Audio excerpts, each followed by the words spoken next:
it is Lightning still here, and today I'm bringing you another Rocket League video. Today's video is going to be a little bit different, as you can see.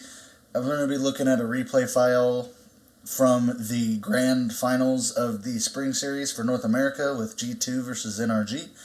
As some of you may or may not know, I do like watching the esports scene. I say Rocket League esports is the only esports I've ever gotten into and enjoyed, actually. So I like learning about it. And a lot of what you see on YouTube was just going to be the highlights. So a lot of people miss the little details of the stuff that goes in between during the games that make teams really good or some teams struggle. And so as you see here, two of the best teams, G2 and NRG, going at it whole. So I want to go through the replay and kind of just demonstrate to you guys in this video why G2 is so good and why they're so hard to beat. Say in other videos, if you guys have any other teams you want me to do replays over, I can. But for this video specifically, we're going to focus on G2. Even though NRG does have a few good moments in this game, I'm going to focus on G2. And so whenever I get to something, I'll go ahead and I'll bring you up to speed on it. Something that G2 is very good at is that they're good at not being on defense very long, which is very important to winning games, because the longer you're on defense, the harder it is to score goals, obviously. So something that G2 is very good at is pushing the ball out of their half and getting back on the offense. So as you can see here, the ball is in the air above G2's net. I'll say Garrett G just hit the ball and it's bouncing, or it's about to bounce towards the ceiling. Say you have Chicago here and he's going to make this touch. So I'm going to go ahead and I'm going to slow it down for you real quick and kind of just show you what I mean. So Chicago here, you see him, it hits here, and he's going to take this hit. But what you're not seeing is something G2 is very good at, and they're good at pre-positioning themselves for their teammates' touches. And so JNaps is already boosting to prepare himself for this touch already. And he's in the air before anybody else can even get up, which allows them to get away from their half really quickly. And so that's something that G2 does very well, and that makes it very hard for teams to score, because if the opponents themselves can't get out of defense, then they're not going to be able to score goals. But we'll go ahead and we'll continue. There's two other things in this specific clip here that G2 does very well that a lot of teams have a hard time dealing with, or I guess three things.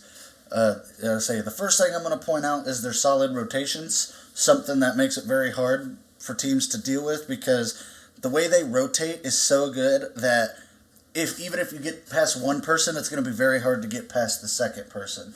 So as you can see over here, we have Rizzo. He's rotating back.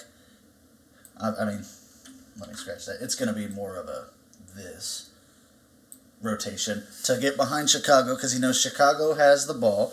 And as you can see, JNaps is already moving himself upfield to prepare himself for whatever is going to happen with Chicago. If he's just giving Chicago an option if Chicago wants to take it. And so I'm going to go ahead and clear that here. Click on the game here.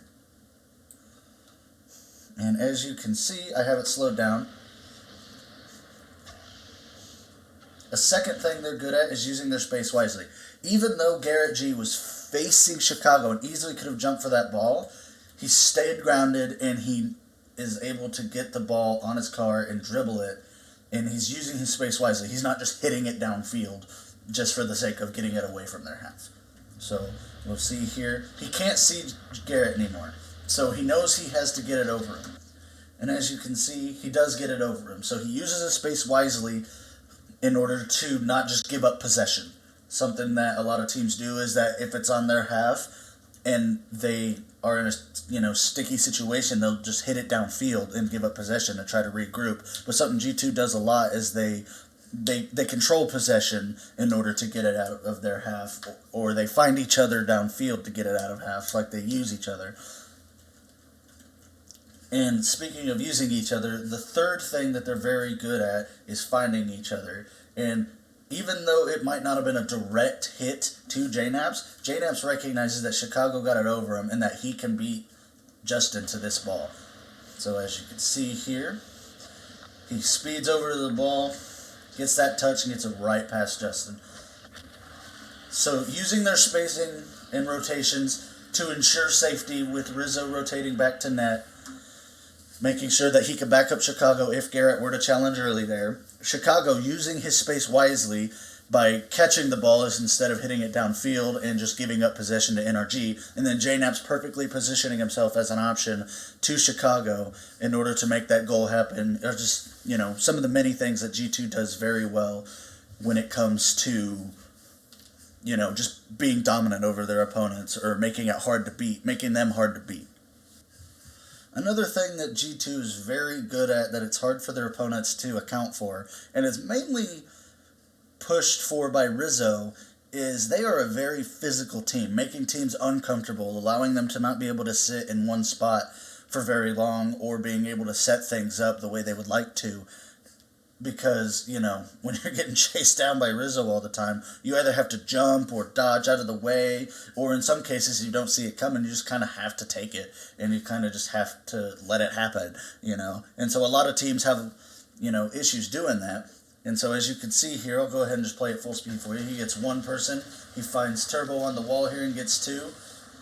And even though JNAP shoots and it doesn't turn into a goal, it did set up the opportunity for a goal to happen. And G2 does this a lot, especially with Rizzo. They set up a lot of bumps, they set up a lot of demos to get their opponents just out of the way, just to move them off the ball and off the goal. So that way they have opportunities to find each other and set up plays and get goals. And so Rizzo's kind of on the forefront of that, and, that's just one more of many things so far that G2 does to just be so good. Here's another classic example of how G2 is good at finding each other. I would say they're even in the most awkward situations, they know how to find each other. As you can see, JNaps is on the blue side. I say just a few seconds ago, he took a challenge against Garrett G that Garrett G just beat him on. So he landed in their net, and now he's on their side, and he's rotating back. And so I'll go ahead and I'll slow this down so you can see it a little bit better. He's heading back, and the ball is heading right to him. It got right past Garrett G. As you can see, though, over on the right side here, the ball, he's going to hit it right over to who? Oh, that's Chicago over there. That's weird. Why is he over there?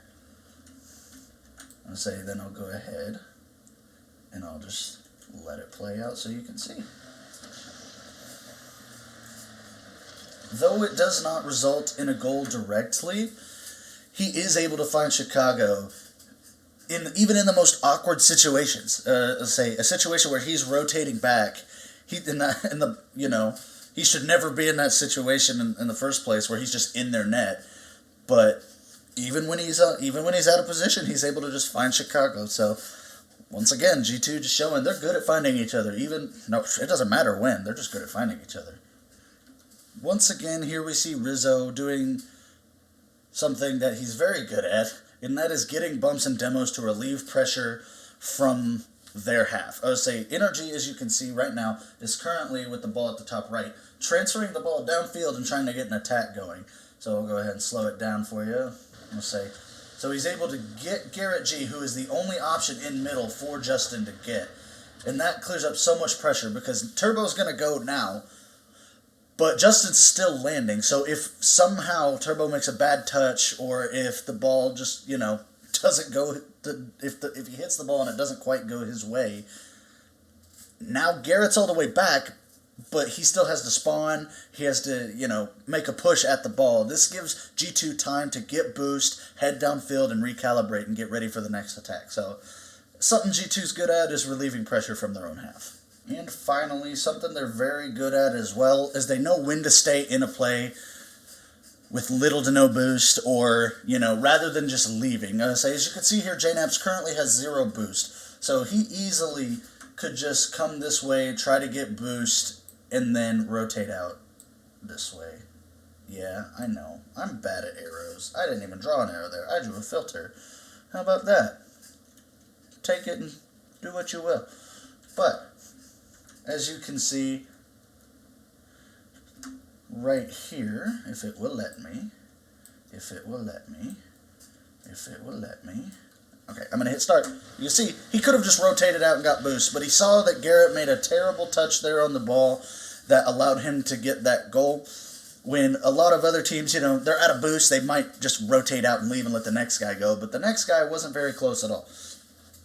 But, But that's going to do it for this video, guys. I don't know how long or short it's going to be. I've never done one of these. Honestly, it's something that I don't see a whole lot on YouTube. I mean, I see a lot of people just showing the highlights and stuff, which is perfectly fine. A lot of people miss these games. They work. They have lives. I don't. So they might not have time to watch, so they just want to see the highlights, see who gets the goals, and stuff like that. Just, have a favorite team, root for them, stuff like that. But there's a lot of people who watch who don't see the little things that go into it. They just don't understand, NRG fans this game might not have understood why their team didn't perform against G2, and stuff like that, and this is sort of why, is just to kind of recap, I could say G2 is very good, if I could make a list, I guess. G2 is very good at finding their way out of, let me rephrase that. They're good at not being on defense very long, and how they do that is they relieve pressure with Rizzo getting bumps and demos, mostly Rizzo, they all do it, but mostly Rizzo getting bumps and demos on the opponent, so that way there's less people to get around to get out of defense. They're also good at finding each other downfield to get out of defense. So say they'll hit it to them, and then they'll be the next ones up for the next touch, and so it makes it hard for their opponents to even get a touch before it's on their half again. And then by the time it's on their half, they're either scored on or they're making miracle saves or stuff like that.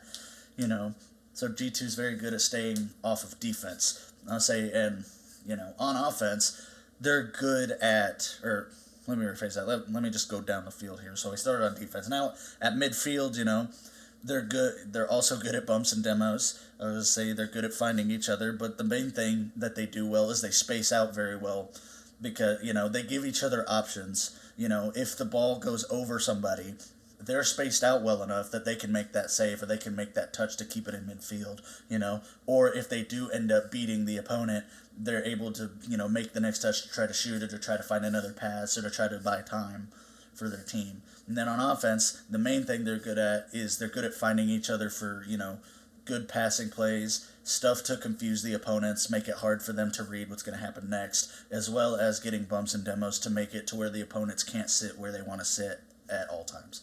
And so, that's kind of what G2's good at. And, this is my first one. I want to do more of these if people want to watch them. We'll see, though. Like I said, I'm not a professional. I'm not a pro analyst, pro coach. I'm none of that. I'm just a guy who really loves Rocket League and really loves watching the esports scene unfold. So, let me know what you guys think. Let me know how I can improve other than not being an idiot when it comes to talking. This is all new to me, so I just kind of have to get used to talking and knowing what to say without having to think about it too much. I would say, as far as the actual video goes, if there's any things you want to see me do, like if you want me to break down certain situations more, if you want me to break down both sides of the game, but for me, I'm just going to try to focus on having one team be the focus of the video. But if in the actual plays that I break down, you want me to break down kind of what made it work, I can try to do that for you. I would say I'll do my best. But that's going to be it for this one, guys. Thank you so much for watching. I really hope you did enjoy. If you did enjoy, make sure to subscribe. It really does help me out a ton. It makes me know what kind of videos to make. It makes me know what you guys like to see. So that's going to be it for me, guys, and I'll see you in the next one.